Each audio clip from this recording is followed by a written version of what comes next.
mentioned in an interview na may nabanggit na rin daw si Napoles about sa iba pang senators sa Pdaf, including De Lima, Drilon, and Trillanes. That's correct. The information came from the lawyer of Janet Napoles, Attorney Stephen David. So he wanted to file the same within a few days, possibly this week or late or next week. So kami naman dito sa DOJ, maghihintay lang kami kung ano yung file nila, and then we'll investigate.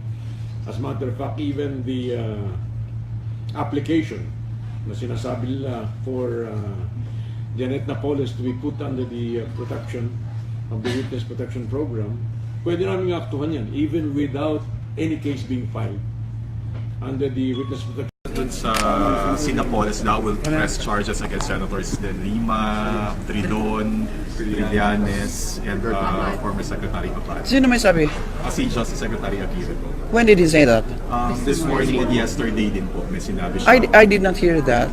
Excuse me, ha? Pero ma'am, paano ba yung magiging process nun just in case?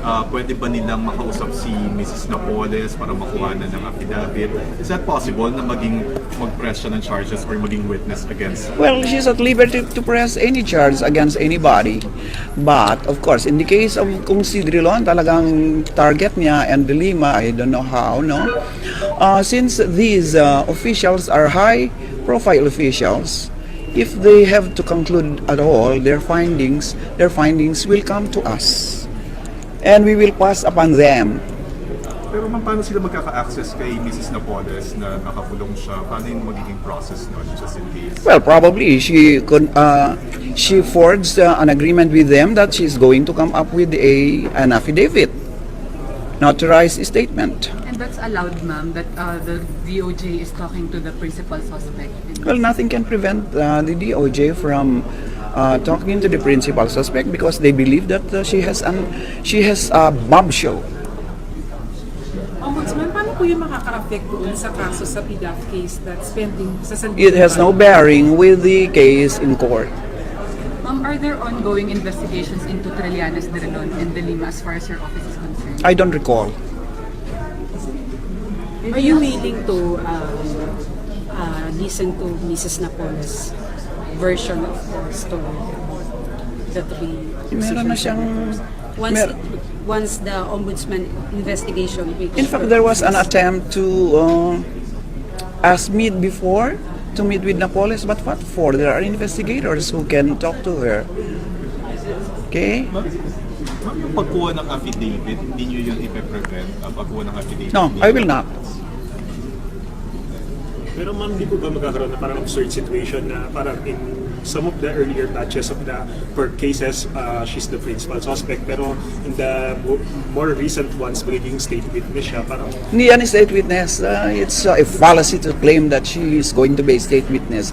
It's going to be the ombudsman, the office of the ombudsman, who will determine whether she'll be a state witness against high-profile government officials. Even if she's the one who gave the testimony. Even if she gives a testimony against all persons in the world, it's still the ombudsman who will determine if she can qualify as a state witness against those who have not been indicted in court. Just, i-consider niyo po ba yun, siya, na maging state witness, o i-block niyo talaga? We'll cross our bridge when we come to it. In the past few days, alleged pork barrel scam mastermind Janet Napoles was being touted as a possible state witness by the Justice Department and even by President Duterte. The ombudsman on Tuesday, however, shot down the idea.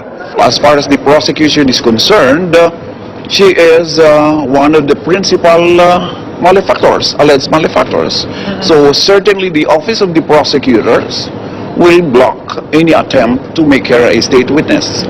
Napoles had previously applied for immunity over investigation into the misuse of some 10 billion pesos of priority development assistance funds. But the ombudsman denied her request. Multiple plunder and graft charges still hound Napoles and her alleged cohorts, including at least 10 former lawmakers. These cases are being heard here at the Sandigan Bayan.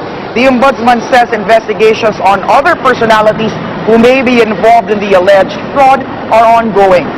The Department of Justice can reopen investigation into the pork barrel scam, though Morales asserts the Justice Department cannot decide who can turn state witness in corruption cases filed with the anti-graft court. It is the OSP which will consider whether or not she will be a state witness, and it's going to be the court who will finally approve whether or not she's going to be a state witness. Morales explains the ombudsman has sole jurisdiction in cases filed at the Sandigan Bayan. She says the DOJ can recommend complaints, but adds, We are not bound by the findings of the Department of Justice. We can modify, reverse, disapprove, or approve. despite Ombudsman Morales' assertion, Justice Secretary Vitaliano Aguirre still insists he can admit Napoles as state witness, since the Justice Department administers the Witness Protection Program. Making Janet Napoles a state witness, ay talagay ko nasa prerogative namin yon under the Witness Protection Program of the DOJ. Secretary Aguirre admits, however, he has yet to study the matter thoroughly. AC Nichols, CNN Philippines. Binatikos ni Senator Laila de Lima ang balak ng Administrasyong Duterte na magsagawa ng bagong investigasyon kaugnay ng Pdaf scam. Ayon sa Senadora, pinalalabas ni Justice Secretary Vitaliano Aguirre na hindi sapat ang pag-iimbestiga ni de Lima sa kaso noong siya ang kalihim ng DOJ. Iginiit ni de Lima, hindi lang 3 senadora ang kanyang napanagot. Nakapaglabas din daw siya ng higit 20 pangalan ng mga mambabatas na sangkot sa scam. Umalma rin ang senadora sa planong gawing state witness si Janet Napoles na siya umanong mastermind ng Pdaf scam. Nagpaiwatig naman si Aguirre kung sino ang posibleng madidiin sa Pdaf scam reinvestigation. Tatanong mo lang dyan, bakit itong isang tao ito, bakit ang unang pinunta nito? Taga Malacanang pa, tsaka the highest officials of the land, including cabinet secretaries. Sa mga larawang ito, makikita ang pagdating sa Malacanang kagabi ni Janet Lim Napoles, ang itinuturong nasa likod ng bilyon-bilyong pisong pork barrel scam. Kasama niya ang kanyang asawang si Jimmy Napoles at abogadong si Attorney Lorna Capunan. Kusang sumuko si Napoles kay Pangulong Noynoy Aquino matapos ang kanyang mahigit 2 linggong pagtatago. Ipinapaaresto si Napoles hindi dahil sa pagkulimbat niya umano sa pondo ng gobyerno, kundi para sa kasong serious illegal detention kay Ben-Hur Luy. Maaring may mga sumunod pang mambabatas kina dating Senators Jinggoy Estrada at Bong Revilla na kapwang nakakulong ngayon dahil sa Pdaf scam plunder case. Ito ang inihayag ni Senator Panfilo Lacson kasunod ng posibilidad na gawing state witness si Janet Napoles. Ang worry ko lang dito, when Mrs. Napoles starts pointing fingers, baka malipat yung quorum sa krame, hindi na rin sa Senate or hindi na doon sa House. Baka doon na tayo nagro-roll call. So, wag naman sana kasi at saka sana hindi selective. Ayon kay Lacson, marami pa sa listahan ni Napoles noon ang hindi pa nakakasuhan. I think merong hindi napasama na dapat nasama. I'll just not mention names, but remember Mrs. Napoles shared with me when I was still with Yolanda as the Yolanda coordinator. Senior niya na sa akin through the husband and the I think the son, yung listahan niya. And it was the same list I think was submitted to Senator Gingon at the time. Sa kabila nito, sinabi ni Lacson na kailangan pa rin magpresenta si Napoles ng ebidensya laban sa mga ituturo niya. Samantala, para naman kay Senator Risa Hontiveros, isang paglapastangan sa hustisya ang paggamit kay Janet Napoles bilang state witness. Inihalin tulad ito ng senadora sa pagpapel sa isang kontrabida bilang isang bayani. Hinikayat ni Hontiveros ang Duterte administration na huwag isakripisyo ang paghahanap ng katotohanan at hustisya sa ngalan ng paghihiganti sa politika. Hindi naman pabor si Liberal Party President Senator Kiko Pangilinan na gawing state witness si Napoles dahil aniya wala itong kredibilidad. Para maabsuelto siya, kahit na anong sasabihin nun. Siyempre, sino ang, ito life imprisonment, ito reklusyon perpetua ang kaparusahan, tapos sasabihin sa'yo, o pwede ka nang makalaya. Sa report ng Interaction.com, sinabi ni Kabayan Party List Representative Harry Roque na posibleng ang desisyon sa kaso ni Napoles ay may kinalaman sa umunoy kasunduan sa gobyerno para magsalita siya laban kay Senador Laila de Lima. Maraming umunong pinangalanan si Napoles na sangkot sa pork barrel scam pero hindi kasama sa mga kinasuhan si dating Justice Secretary de Lima. Kung ito raw ang gustong isiwalat ng pamahalaan, ay suportado raw ito ni Roque. Una nang lumutang ang ganitong espekulasyon nang mismo ang Office of the Solicitor General ang naghain ng motion sa pagbabasura ng serious illegal detention case ni Napoles. Dati na rin sinabi ni Pangulong Rodrigo Duterte na may basihan para ibasura ang kaso. Paliwanag ni Chief Presidential Legal Counsel Salvador Panelo, sinabi raw iyon ng Pangulo sa rekomendasyon ng Solgen. Pero kahit kailan ay hindi raw nangialam ang Pangulo sa kaso. The Duterte administration has never, will never, and can never enter into any sweetheart deals. It's very strict on the observance of the rule of law and following the constitutional due process. Hindi raw kasi napatunayang pinuwersa at kinidnap niya ang kanyang pinsan at dating empleyado na si Ben Horluy. Wala rin daw sapat na basehang inihain ng prosekusyon. Ngayon, lumalabas na sinungaling si Ben Horluy. Talagang factor yan. Shutdown lang kanyang credibility dyan. Sa Million People March na ito, naipon ang sukdulang galit ng mga Pilipinas sa pork barrel scam. Bilyong-bilyong pisong pondo kasi ng gobyerno na nasa kontrol ng mga mambabatas ang nilaan nila sa mga peking NGO ni Janet Lim Napoles. Isa rin ang scam para makwestiyon kung galing sa pondo ng gobyerno ang mga pag-aari ni Napoles. Kabilang ang mamahaling real estate property sa bansa, pati Sangkot. Gayon din ang mga mamahaling alahas, mga sasakyan at iba pang pag-aari. Nabisto ang scam na ikanta ito ng tauhang si Ben Horluy tapos ma-rescue ng NBI dahil ayaw umunong palabasin sa isang pag-aari ni Napoles.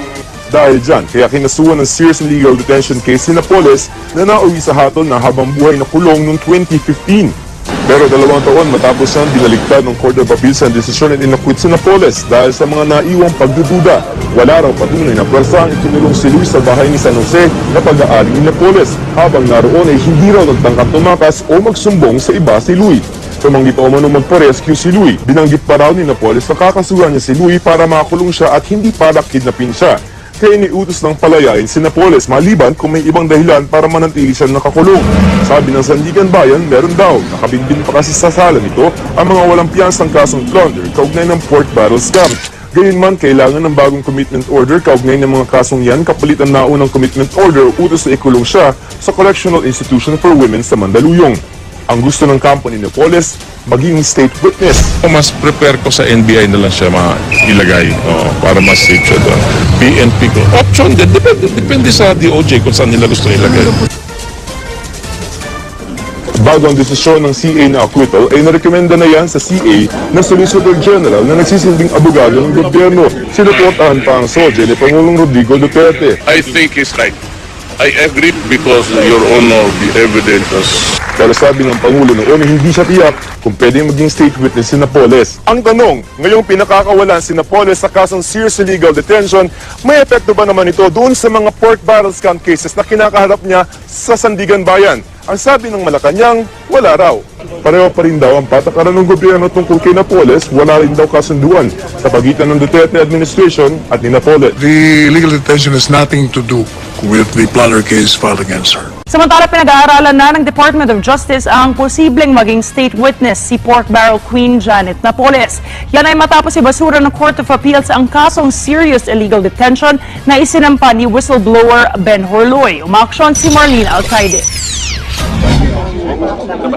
Absuelto si Janet Lim Napoles sa kasong ikinulong niya si Ben Horluy. Hindi raw napatunayan ng prosekusyon na pinwersa si Luy. Dahil sa argumentong beyond reasonable doubt, hindi raw maaring hatulan ng guilty si Janet Lim Napoles. Kanina iniutos ng Court of Appeals na palayain na siya.